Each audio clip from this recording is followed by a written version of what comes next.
So methods of separation of impurities. So just 1 second.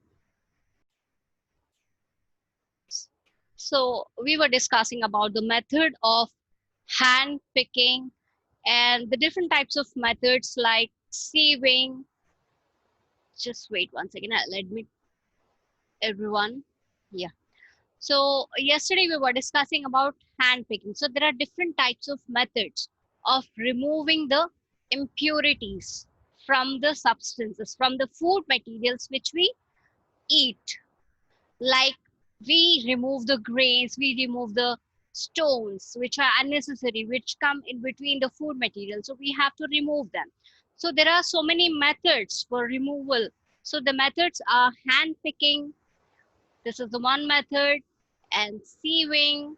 You can see the picture here on the screen of sieving. And this is another method. This is called as threshing. And this is winnowing. This method is called as winnowing. And this is washing, filtration. And this is the last one, evaporation. So these are the different types of methods of removing, of separation of impurities. So yesterday we have discussed about one method, which is the hand picking method. I hope you all have understood the method of removal of unwanted uh, stones, unwanted grains from the pulses, rice, wheat, etc. So this is one type of method. I even have showed a video of this method of hand picking. I hope you all have understood. So now we'll learn about the method. One more method, which is sieving. What is sieving? This method is the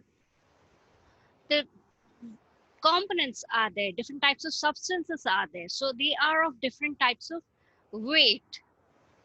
They have different criteria, they have different methods of removal. So they are mixed. Solid mixture is the criteria.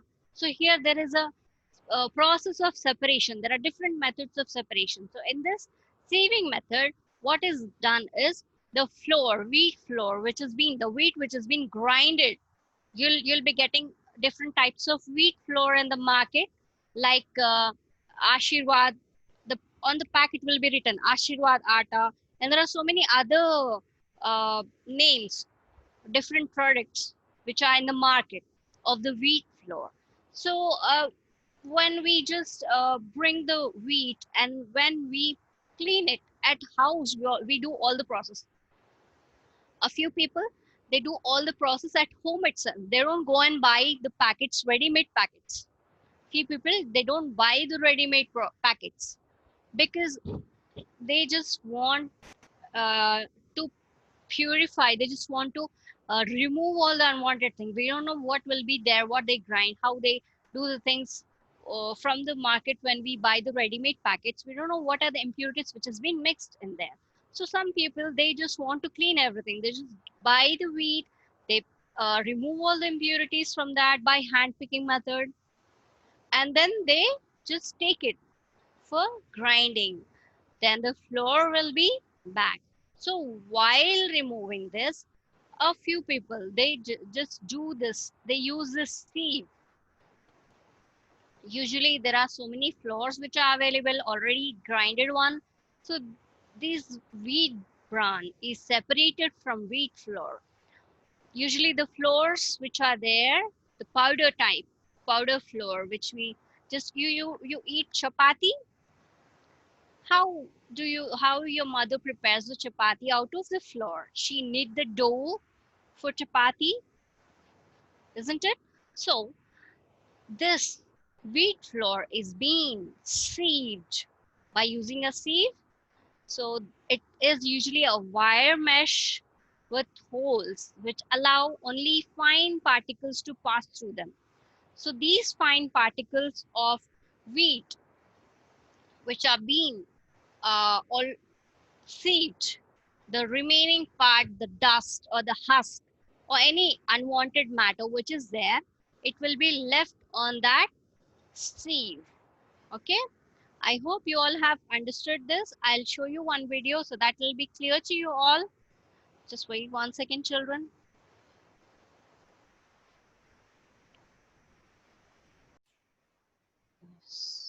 I hope you all can see it.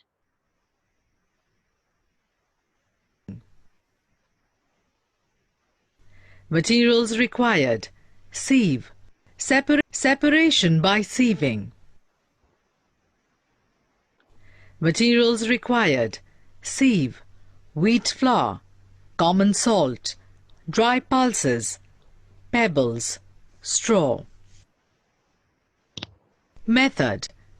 Take about 10 grams of wheat flour and in it mix some dry pulses, few pebbles and few pieces of straw.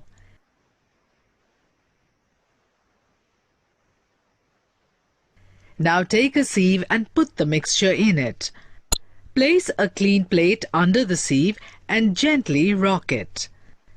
You notice that wheat flour passes through sieve, but the pulse, pebbles and straw are left in the sieve. Why did the pulses, pebbles and straw not pass through sieves? It is because the size of these substances is much larger than the holes of sieve.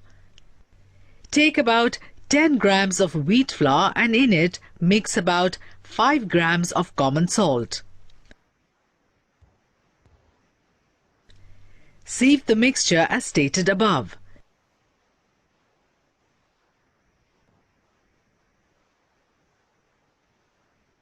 You notice that no common salt or wheat flour is left in the sieve.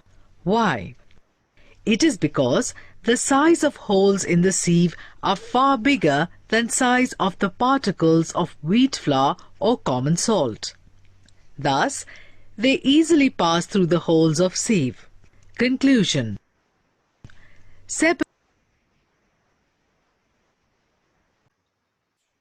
Separation by sieving.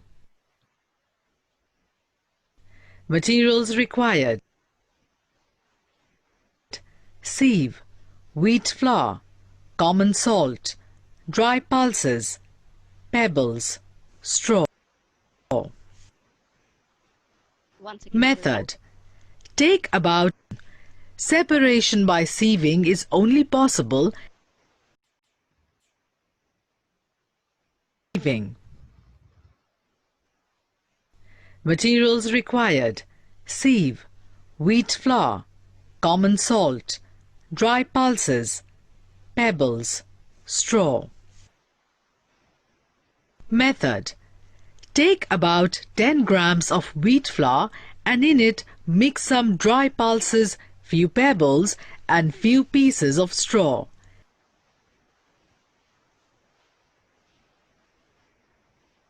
Now take a sieve and put the mixture in it. Place a clean plate under the sieve and gently rock it. You notice that wheat flour passes through sieve, but the pulse, pebbles and straw are left in the sieve. Why did the pulses, pebbles and straw not pass through sieves? It is because the size of these substances is much larger than the holes of sieve.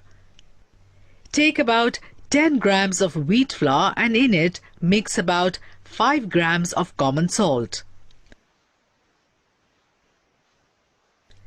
Sieve the mixture as stated above.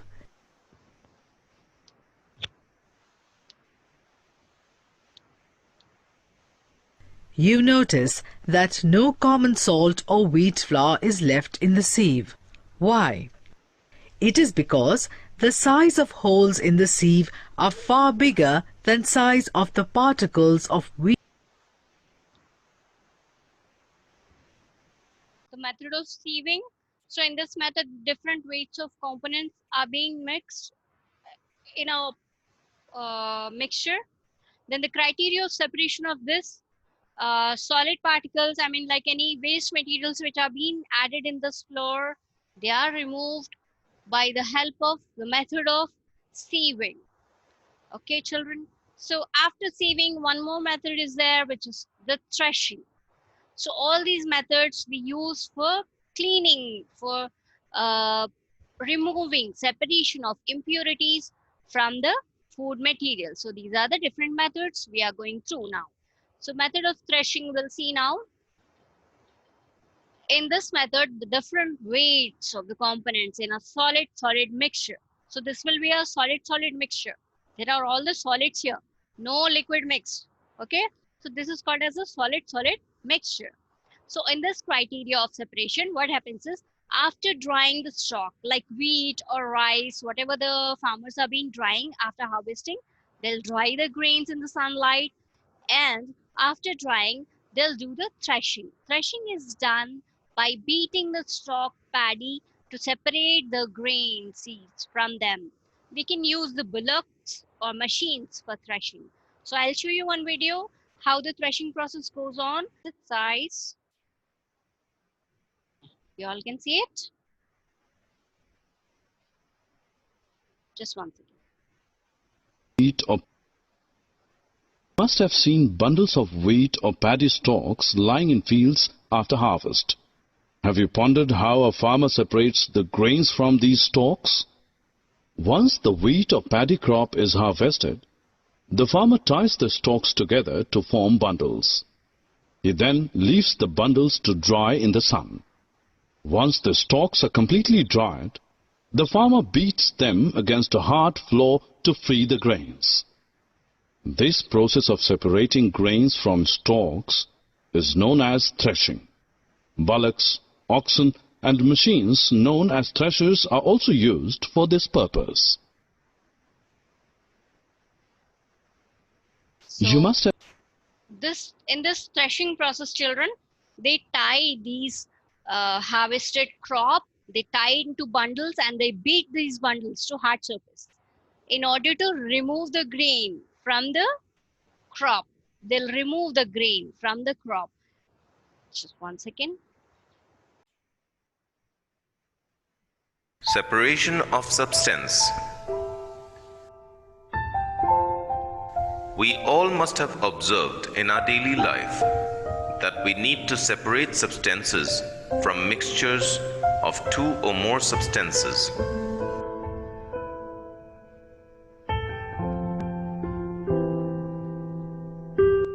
For example, tiny impurities are removed from rice before being cooked.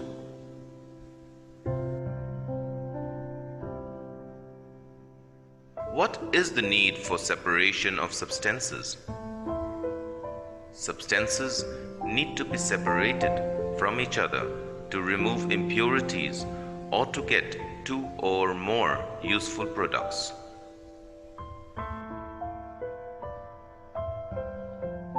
In this experiment, we will learn about the various techniques of separation of substances.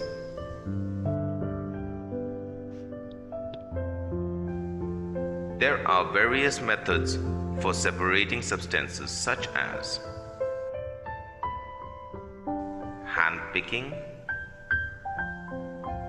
threshing, winnowing, sieving, and magnetic separation. Let's begin with hand picking. Here, children, so this was threshing. They will beat on a rock or on in any hard surface. They'll beat these tied up crops, tied up stalks of paddy. So they'll beat it on the hard surface in order to remove all the grains. The grains will be falling down from the crop.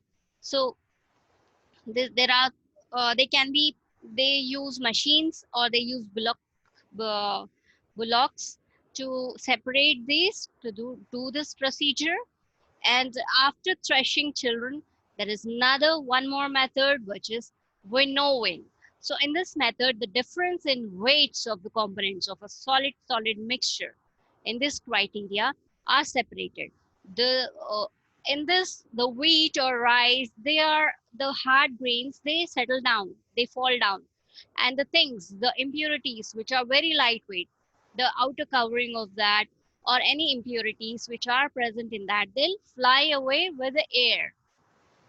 because they'll be standing on a high area, and they just do this procedure of winnowing. During this, the husk particles, which are very lightweight, they just deflected. They just move away by the wind and form a separate heap, a short distance away from the heap of grains. They move away. So I'll just show you the video of it also. Just wait 1 second. I'll just play that.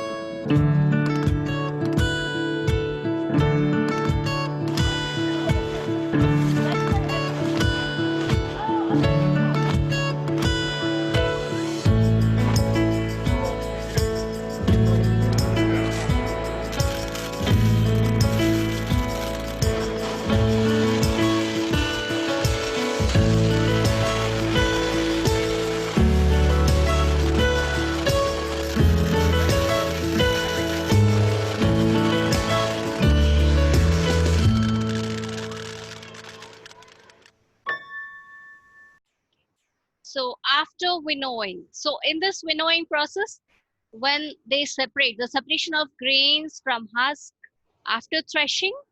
So after, this is the process of threshing, which we have seen just now. So after threshing, the method of winnowing is done, so that if any lightweight particles are there, so they'll flew away from the grain. And after winnowing, so one more process is there, which is of washing. So this process is done at your home also. Your mothers will do before cooking the rice. They'll just uh, wash the rice or pulses, whichever she's been cooking. So she'll wash the rice after being cleaned by hand picking. After hand picking, removing everything, then they'll wash. So after washing, so in this, if any heavy particles are there, they just settle down at the bottom. So after, the lighter insoluble particles like husk and shells also can be removed by this method. The heavy grains settle down to the bottom of the container. So the grains or the or any impurities which are by mistake they are left off, solid particles like small rocks or any impurities. They are, if they are lightweight impurities are there, they float on the surface, which can be removed by throwing the upper layer of the water. Okay, I hope you'll have understood this. And after that, one more method is there, which is called as filtration. So you all love drinking tea.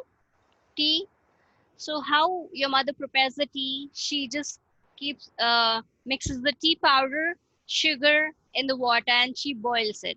So this tea powder, it has to be separated before drinking the tea.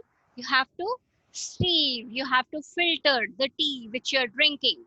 So this process of uh, separating, the process of separation of the mixture, separation of the liquid, the tea powder is being separated by filtering. Before drinking the tea, you have to filter the tea to remove, in order to remove the tea powder. Okay, so this is the process of filtration, which you can see the picture here. We all know, you all have seen at your home when your mother is preparing the tea, you all can see how she's filtering the tea. Okay, and even here, the second picture which you can see on the screen, the filtration of muddy water. When the water is filled with mud, it can be filtered in the form of a by keeping a funnel, a muslin cloth. You can use a cloth also. So when a container is being covered, Jashwant, concentrate in the class. So when you're using the muslin cloth, you can cover the glass or whichever utensil you're taking. You have to cover it with a cloth, and then you have to pour the dirty water. Then the mud will be settled on that cloth and the water will be stained down. Water will come down through that cloth. into the glass. Okay, and the cloth will have all the impurities separated. Okay, children, got it? And the last method of separation of impurity is evaporation. We already have discussed this.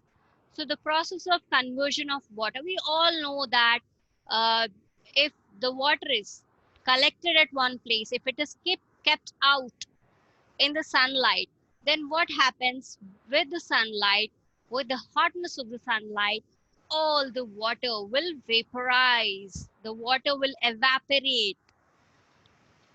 And we all know that in the ocean water or sea water, it is very salty, isn't it? The sea water and the ocean water, it is very salty. You have tasted it sometime? You have tasted the sea water? It is very salty. So this sea water, when it is collected, so here you can see the sea water is being deposited, is being collected. So then what happens due to the sunlight, due to the hotness of the sun, the water will evaporate. Yes, Bhuvan, what happened? Ma'am, I tasted once, ma'am, salt water. It is too salty. Yes, it's too salty. So, because there is a lot of salt present in it. So, how we can separate the salt from the water? We can separate the salt from the water by collecting this water. So, the water is being collected here on the screen, you can see. So then the water will evaporate, and what will be the leftover?